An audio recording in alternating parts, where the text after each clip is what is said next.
So in this video, I'd like to go over some of the details pertaining to our inverter that powers the entire AC system. As I've explained in earlier videos, we have fans on the evaporator, fans on the condenser, and compressors. All of those electronics are operated at 120 volts and powered from the control box. This is a 5 kW inverter that produces a pure sine wave at 120 volts. And it's about 25 to 30 pounds in weight, so it's a pretty hefty unit. What you're looking at here is the power input side. This is where the orange cable, 48 volt hot cable from the battery, will get connected. This is where the negative from our 48 volt battery will get connected. It will be a black cable.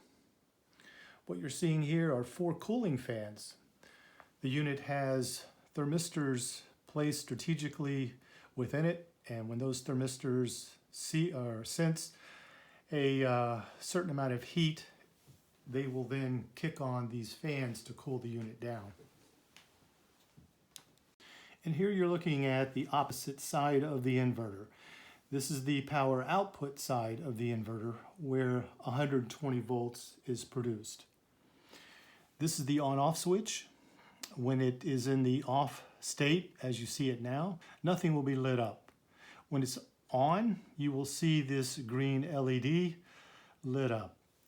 If ever the unit gets into a overvoltage or overcurrent state, the green light will kick off and this red light will turn on, proving to you that there's been a trouble or there's been an overcurrent or overvoltage situation that's turned the unit off.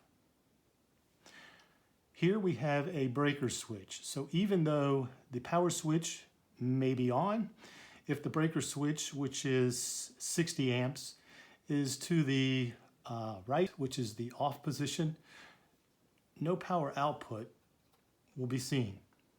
So this switch needs to go to the left in order to get power output at either one of these outlets or these terminals here.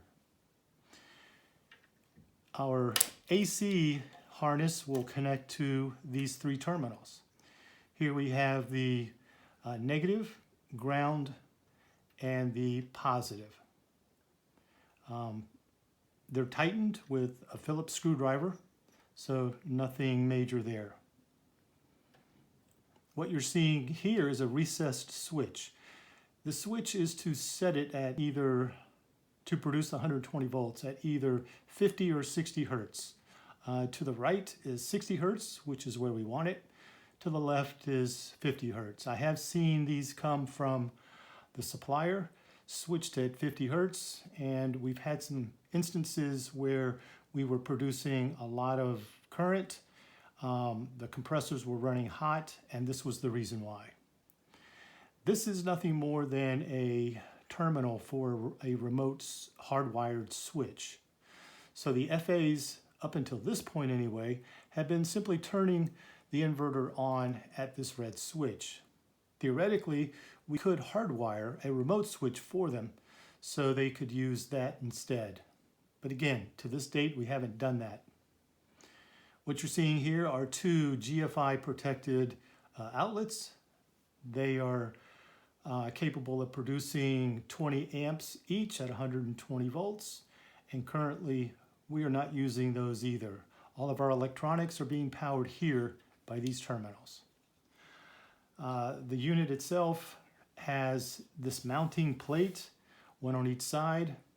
And this is where the unit gets mounted to the mounting brackets that are located between the first and second row seats.